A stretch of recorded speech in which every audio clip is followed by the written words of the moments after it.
एक ऐसी दुनिया जहाँ मैजिक भरी पड़ी है, जहाँ मैजिक ही सब कुछ है और वहाँ रहे हर एक इंसान के पास अपनी मैजिक मौजूद है। लेकिन इनमें से एक ऐसा लड़का भी है जो बिना मैजिक के ही पैदा हुआ, लेकिन उसका सपना था दी विजार्ड किंग बनना। और यही से शुरू होती है एक ऐसी जर्नी जहाँ दोस्ती है, दुश्मनी है और ऐसे बैटल्स जिनके सामने मौत भी छोटी लगती है। तो दोस्तों आज मैं एक्सप्लेन करने वाला हूँ दी लेजेंडरी एनीमे ब्लैक क्लोवर की कहानी को, वो कहानी जो एक ऑर्डिनरी से बच्चे को एक्स्ट्रा ऑर्डिनरी में बदल देती है।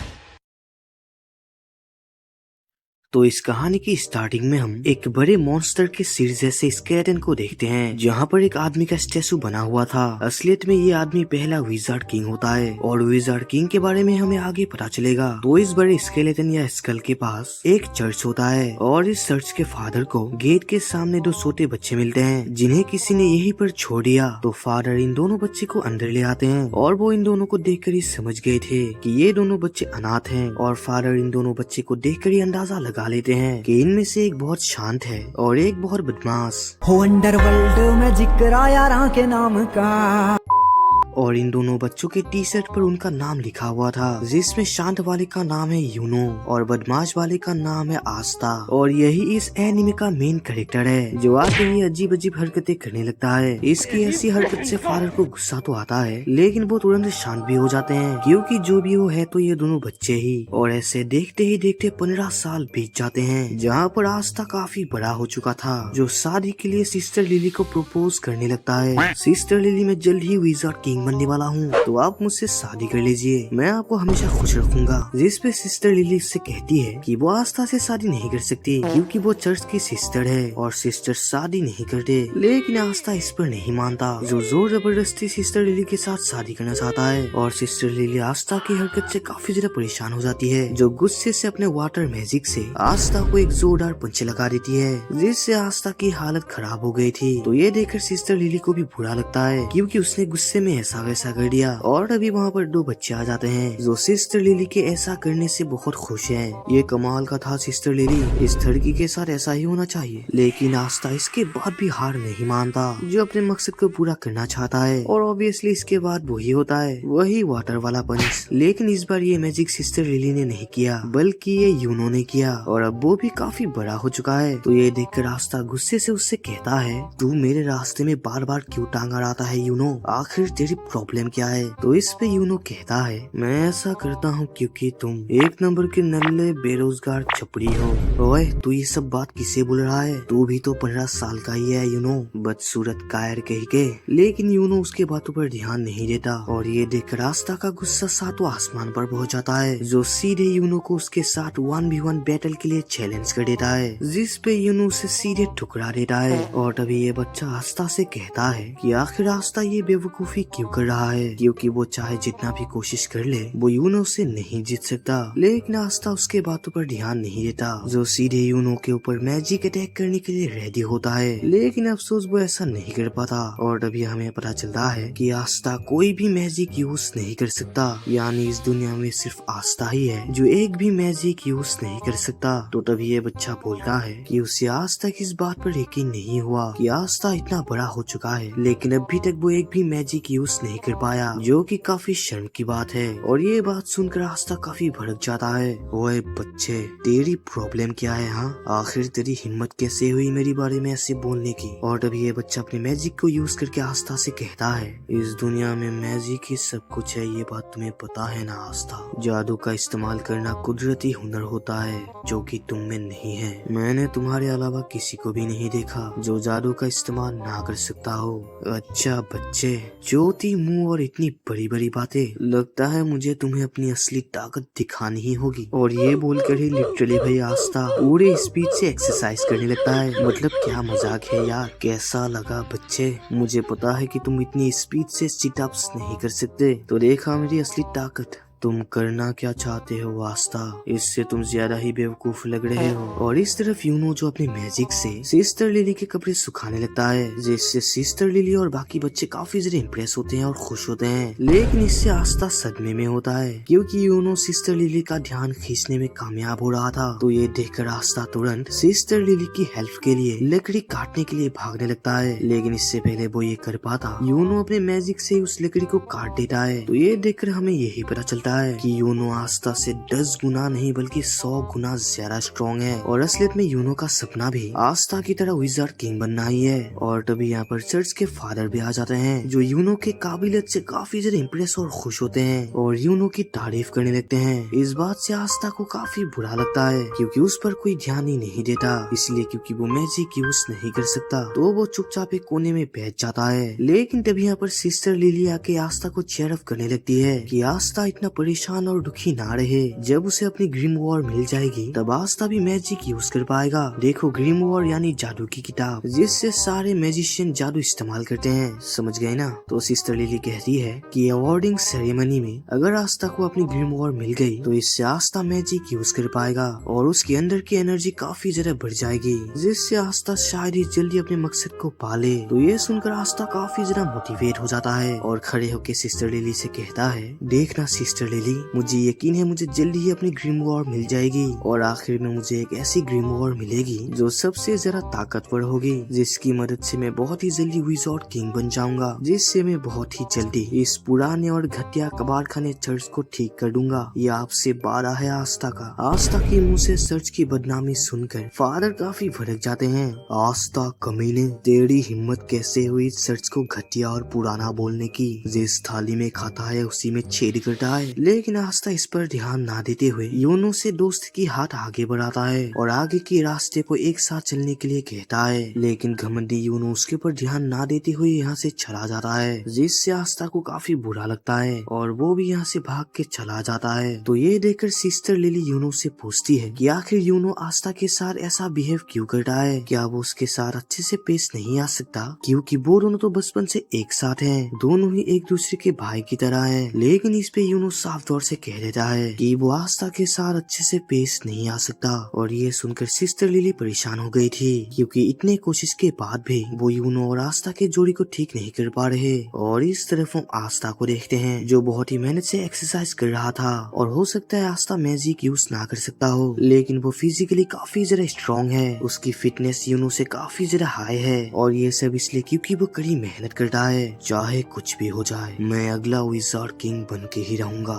चाहे इसके लिए मुझे कोई भी परेशानी का सामना क्यों ना करना पड़े। अगला विजार्ड किंग मैं ही बनूंगा, तुम ये देख लेना यूनो। आस्था ये बोलकर ये खुद को मोटिवेट करता है और अपनी पूरी मेहनत करके अपने ग्रीम वॉर पाने के लिए बेसब्री से इंतजार करने लगता है। और एट द एंड आस्था का ये इंतजार खत्म होता है, क्योंकि अब awarding ceremony grim war tower में शुरू हो चुकी थी और आज के दिन सभी 15 साल के बच्चों को अपनी ग्रीम वॉर दी जाएगी, जो कि साल में सिर्फ एक बार ही होता है। और अपनी ग्रीम वॉर लेने के लिए यहाँ पर कई सारे बच्चे आए थे, जहाँ पर यूनो और आस्था भी शामिल था, क्योंकि अब उन दोनों के भी 15 साल हो गए। और आस्था जो अब काफी ज्यादा एक्साइटेड है, क्योंकि फाइनली उससे आज अपनी ग्रीम वॉर मिलने वाली है, जिससे वो मैजिक यूज कर पाएगा और वो सभी मैजिक नाइट्स में शामिल हो पाएंगे। और तभी दो बच्चे आस्था को देखकर उसके ऊपर हंसने लगते हैं, क्योंकि उसके हिसाब से आस्था को ग्रीम वॉर नहीं मिलनी चाहिए, क्योंकि यहाँ पर सिर्फ आस्था ही है जो मैजिक यूज नहीं कर सकता और बिना मैजिक के तो कोई मैजिक नाइट्स में भी शामिल नहीं हो सकता। सिर्फ वही लोग मैजिक नाइट्स में शामिल हो सकते हैं जिसके पास अपनी मैजिक हो, अपनी ताकत हो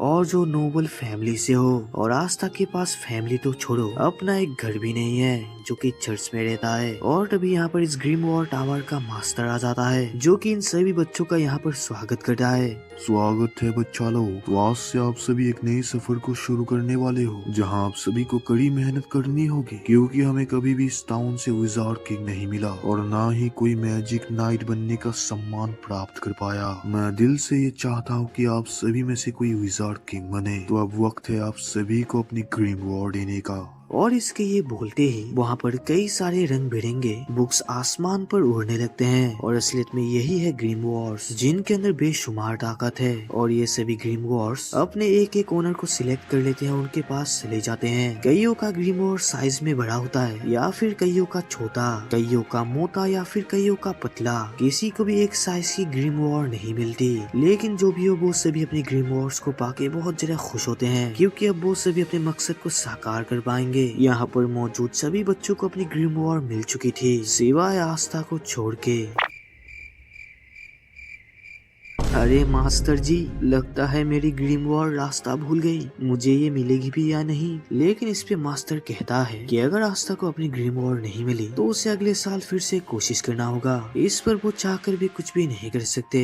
ये सुनकर आस्था सदमे में पहुंच जाता है, क्योंकि उसकी इतनी साल की मेहनत बेकार जा रही है। और आस्था की इस नाकामी पर यहाँ पर मौजूद सभी बच्चे उसके ऊपर हंसने लगते हैं। और ये दोनों बच्चे तो पहले से उसके ऊपर हंस रहे थे, और अब ये देखकर तो इन दोनों के दिल गार्डन हो गया। लेकिन तभी अचानक से एक तेज रोशनी चमकने लगती है, जो कि एक ग्रीम वॉर का था। और लिटरली ये चमकती हुई ग्रीम वॉर यूनो को मिलती है। और मास्टर इस ग्रीम वॉर को देखकर ही सरप्राइज हो जाते हैं, क्योंकि ये ग्रीम वॉर एक 4 लीफ क्लोवर थी, जिसे देखकर यहाँ मौजूद सभी बच्चे शौक में पड़ जाते हैं, क्योंकि ये 4 लीफ क्लोवर एक लेजेंडरी ग्रीम वॉर है। क्योंकि ये ग्रीम वॉर सिर्फ फर्स्ट विजार्ड किंग की थी। ये ग्रीम वॉर पावरफुल तो है ही, ऊपर से इसे अच्छी किस्मत का प्रतीक भी माना जाता है। और अब इस लेजेंडरी ग्रीम वॉर का हकदार यूनो हुआ, जो इसे पाके कहता है मैं ही बनूंगा अगला विजार्ड किंग। और यूनो की ये बात सुनकर यहाँ मौजूद सभी बच्चे उसके ऊपर तालियां बजाने लगते हैं, उससे शेयर करने लगते हैं, क्योंकि अब उन्हें भी यकीन हो चुका था कि यूनो ही अगला विजार्ड किंग बनेगा। लेकिन तभी आस्था खड़ा होकर यूनो से कहता है,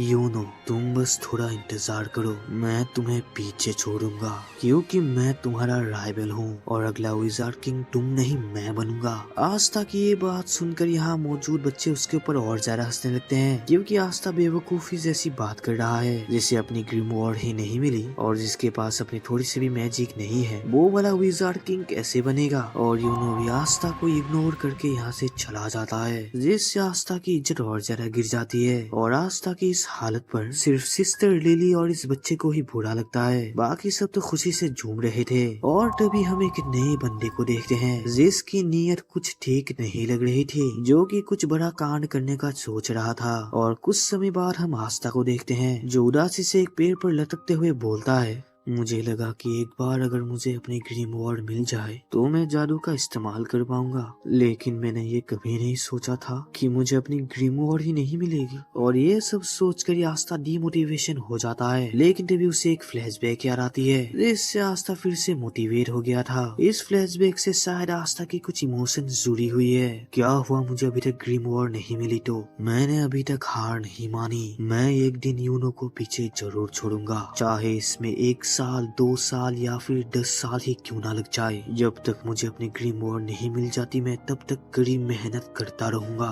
मैं विजार्ड किंग बन के रहूंगा और सभी को साबित करके दिखाऊंगा कि मैं कमजोर नहीं हूँ। और इस तरफ हम यूनो को देखते हैं, जिसके पास वही दोनों बंदे खड़े थे और ये दोनों यूनो से लड़ने आए हैं। असलियत में ये यूनो से जल रहे हैं, क्योंकि यूनो को दी रेयर और लेजेंडरी 4 लीफ ग्रीम वॉर मिली, जो कि सिर्फ इस पीले बाल वाले को ही मिलना था। तो गुस्से से ये बंदा अपने ग्रीम वॉर से यूनो के ऊपर फायर मैजिक अटैक कर देता है। लेकिन लिटरली भाई यूनो अपने ग्रीम वॉर का इस्तेमाल ना करते हुए सिर्फ अपने खुद के मैजिक से इस अटैक को ब्लॉक कर देता है, जो देखकर इन दोनों बंदे की फट जाती है, क्योंकि ये तो नामुमकिन है। तो ये देखकर ये दोनों यहाँ से भागने का प्लान बनाते हैं। लेकिन तभी अचानक से साइड से बहुत सारे चेन्स निकल के इन दोनों बंदे को जकड़ लेते हैं। और इस तरफ इस हरकत का एहसास आस्था को भी हो गया था, और इस तरफ ये दोनों बंदे चेन से जकड़े हुए थे। और असलियत में ये काम उसी बंदे का था जिसे हमने ग्रीम वॉर टावर में देखा था। तो यूनो उसे देखकर उससे पूछता है कि आखिर वो कौन है। तो इस पे ये बंदा कहता है कि उसका नाम रैपची है और वो पहले एक मैजिक नाइट था। था, लेकिन किसी वजह से उसे मैजिक नाइट से निकाल दिया गया और अब वो एक चातिर सोर है जो ग्रिम वॉर्ड छुड़ाने का काम कर रहा है। और रैप्ची ये बोलकर अपने चेन से यूनो को भी जकड़ लेता है और यूनो से उसकी 4 लीफ ग्रिम वॉर्ड भी ले लेता है। तो ये देखकर यूनो उससे कहता है कि रैप्ची ये काम बेकार में ही कर रहा है क्योंकि ग्रिम वॉर्ड चुराने का कोई फायदा नहीं। ग्रिम वॉर्ड को सिर्फ उसका असली मालिक ही कंट्रोल कर सकता है और उसके ताकत को इस्तेमाल कर सकता है। लेकिन इस पे रैप्ची हंसते हुए कहता है कि उसे ये बात अच्छे से पता है, ग्रिम वॉर्ड को उसका असली मालिक ही कंट्रोल कर सकता है। लेकिन ग्रिम वॉर्ड्स अंडरग्राउंड कलेक्टर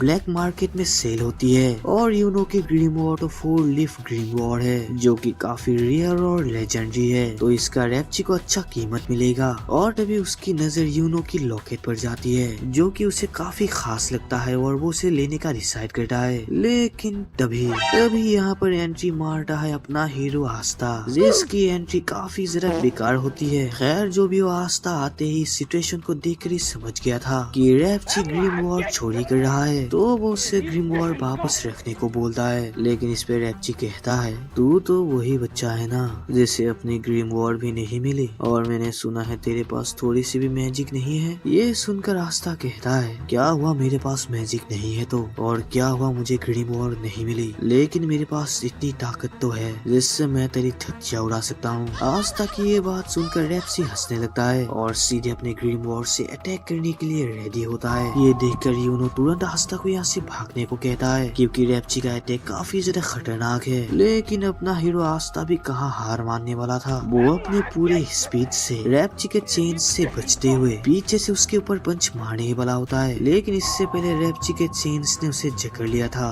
बहुत पक करता है बच्चे, बदकिस्मती से अब तेरा समय खत्म हुआ। और लिटरली वो ये बोलकर ही अपने चेन से आस्था के ऊपर एक जानलेवा अटैक कर देता है जिससे आस्था की हालत खराब हो जाती है और वो सोचता है कितना पावरफुल अटैक था। तो ये ताकत है इस टाउन के बाहर के जादूगरों की, मैं उसे अपनी ताकत से नहीं हरा सकता। और तभी रैप्ची आस्था के ऊपर फाइनल अटैक करने के लिए उसके पास आता है। लेकिन तभी वो आस्था से कहता है तुमने तो कहा था कि तुम विजार्ड किंग बनोगे, लेकिन अब क्या हुआ, सारी हवा निकल गई। मैं अपने चेन से ये पता कर सकता हूँ कि किसमें कितनी मैजिक एनर्जी है और मुझे अब पता चल रहा है कि तुम्हारे पास तो थोड़ी सी भी मैजिक नहीं है। तुम बिना मैजिक के साथ पैदा हुए हो, इसीलिए तुम्हें ग्रिम वॉर्ड नहीं मिली। ये सच्चाई है और इससे तुम ठुकरा नहीं सकते बच्चे। ये बात कहीं ना कहीं आस्था के दिल पर उतर आती है क्योंकि जो भी हो रैप्ची सही ही बोल रहा है क्योंकि उसके पास जन्म से ही मैजिक एनर्जी नहीं थी। उसने अपनी पूरी मेहनत और अपनी पूरी कोशिश की लेकिन अपने मैजिक को बाहर नहीं निकाल पाया और ऊपर से उसे अपनी ग्रिम वॉर्ड भी नहीं मिली। तो वो चाहे जितनी भी कोशिश क्यों ना कर ले वो विजार्ड किंग नहीं बन पाएगा। और भाई आस्था ये सब बातें सोच कर ही लाइफ में पहली बार गिव अप करने वाला होता है। लेकिन तभी यूनो आस्था से कहता है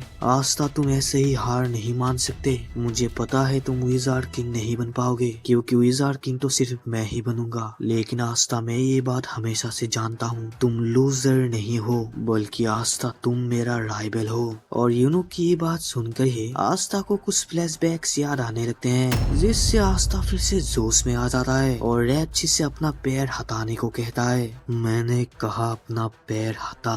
और भाई रैप्ची जैसे ही आस्था के चेहरे पर देखता है वो घबरा जाता है क्योंकि अब आस्था बिल्कुल भी नॉर्मल नहीं लग रहा था। मुझे माफ करना यूनो, मैं इस कमीने को हरा नहीं पाया, लेकिन अब मुझे सिर्फ 2 सेकेंड दो, मैं इसे जड़ से ही निपटा दूंगा। और आस्था के ये बोलते ही वहाँ का सीन टोटली चेंज हो जाता है और अचानक से आस्था के सामने एक रेड एंड ब्लैक ऑरा वाली ग्रीन वॉर आ जाती है जो देखकर रैप्ची शॉक में पड़ जाता है और यूनो काफी ज्यादा खुश होता है क्योंकि उसे आस्था के ऊपर पूरा भरोसा था। और तभी खुद ब खुद इस ग्रीन वॉर के पन्ने खुल जाते हैं और इसमें से एक बड़ी ब्लैक एंड रेड एनर्जी वाली स्वॉर्ड निकल आती है। और रैप्ची तो ये देखकर और ज्यादा शॉक में पड़ चुका था क्योंकि उसने आज तक ऐसी ग्रीन वॉर नहीं देखी और ना ही ऐसी स्वॉर्ड। असलियत में 3 लीफ क्लोवर उम्मीद, प्यार और विश्वास का प्रतीक है और 4 लीफ क्लोवर अच्छे किस्मत का प्रतीक है। लेकिन और एक क्लोवर भी है, 5th फ्लावर क्लोवर, जिसमें एक डेविल बसता है और ये डार्कनेस का प्रतीक है। और ये ग्रीन वॉर इतनी ज्यादा रेयर और लेजेंडरी है कि ये पूरी दुनिया में सिर्फ एक ही है और इस रेयर डेविल क्लोवर का हकदार अब आस्था होता है जो कि अब एक डीमन से कम नहीं लग रहा था।